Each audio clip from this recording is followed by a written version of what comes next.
Hey guys, this is me, Chester Stuff. I still can't think of a good intro. I don't really have any catchphrases yet.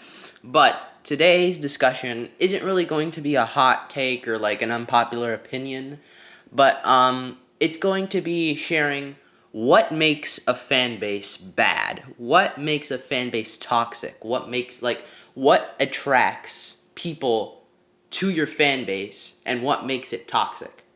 Now, I'm going to be going over a few reasons why I believe certain fan bases are more toxic than others. Firstly, the age of the fan base. Mostly, if kid YouTubers are going to have a way worse fan bases than people that are marketed towards adults because kids don't really know better and they'll go spamming people, they'll go sending threats to people because they don't know any better. They don't really know. It's like they don't really think of it as bad as it is.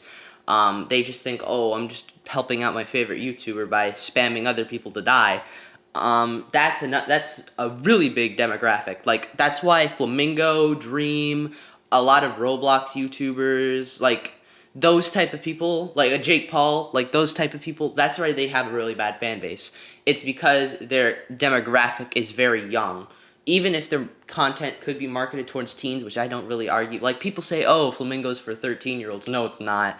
Uh, Nathrix, Scrimzox, Albert Stupp, that's for 13-year-olds. 13-year-olds do not watch what Flamingo does. They watch edgy YouTubers because guess what? Teens like being edgy. That's just sort of how it is.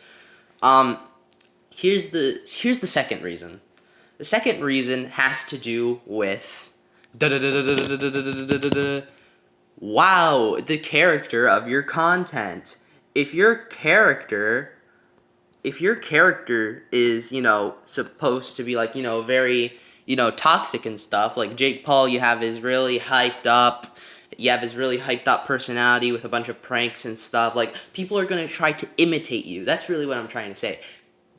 Like, stans, let's call them stans. I hate using that word because it, like, cringes me on the inside. But let's use the word stans. Stans imitate their favorite YouTuber.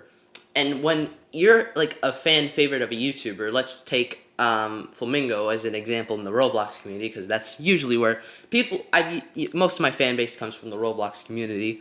I'm not arguing off camera. He acts like this. No one acts like this off camera. No one acts like Flamingo off camera. But he has a very hyped up, a very obnoxious. I'm not saying obnoxious is a bad thing, but he has a very hyped up, obnoxious personality on camera.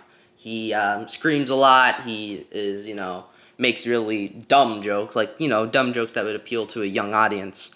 And that would, like, his fan base, again, which is full of kids, refer to lesson one, wants to imitate him. So, but they don't really know Flamingo as like a person. They don't know how he does it. He has a very specific way of doing it to the point where it's not really annoying, but it's also funny. Even if I don't like Flamingo, I can respect his content. It's not completely garbage like on other YouTubers like Indiyun. That guy, like the Flamingo ripoffs. Those people I can't really respect because they're just trying to copy him.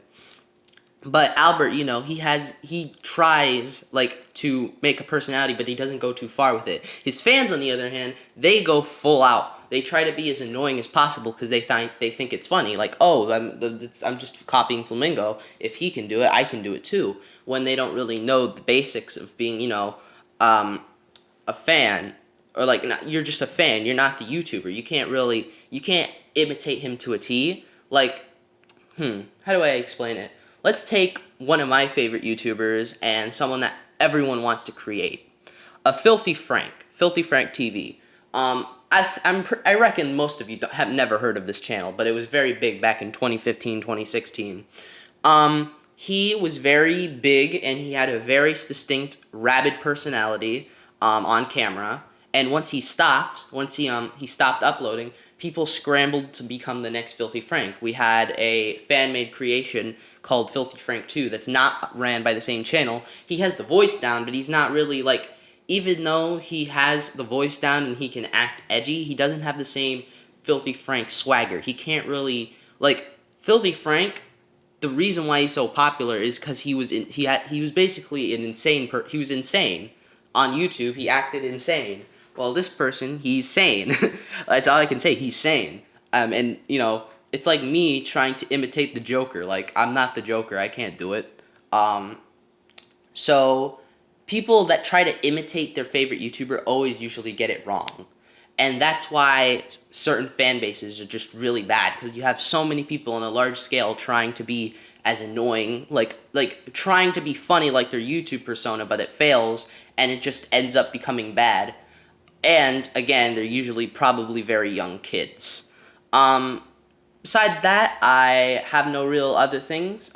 This also describes stands too, because stands aren't bad in of themselves. They're bad for the YouTube channel because it makes everyone hate you, and they're bad because they ruin some of the jokes for people. Like, remember Still Chill and Yo Tango? Like, Still Chill and Yo Tango used to be so funny to people.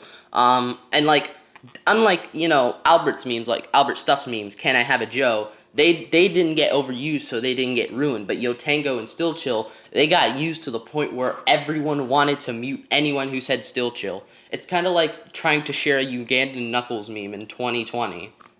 Haha, very funny, right? No, it's not. And now it's going to be that winning smile meme. That's going to be used now. And that's going to take the Roblox community by storm. And I think I might take a break from Roblox if that just happens. I do not want to deal with Still Chill craze like that again. Besides that, by the way, one last thing. This is going to be the last subject I talk about before ending the video. It's about stands also on Roblox. Advertisers are very manipulative. Let's just say that. They put their favorite YouTubers, like they've done this for years. Like they did this with Dennis, they did this with Poke, and now they're doing it with Flamingo because he's sort of the hot YouTuber on the market right now. 8 million subscribers. He's been growing really quickly. People are using that, and actually, you can make it you can say, oh, Flamingo joined this game.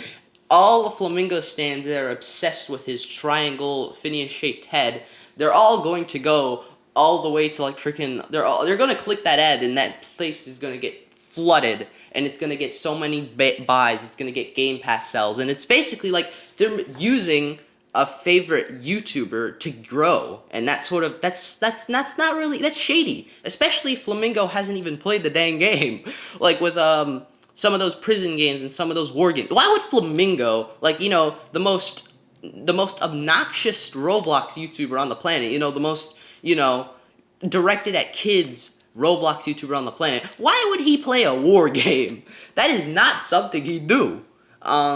He would play something like, he would play a horror game, an admin game, something like that. He would not play like a bunch of war games, so stop advertising that.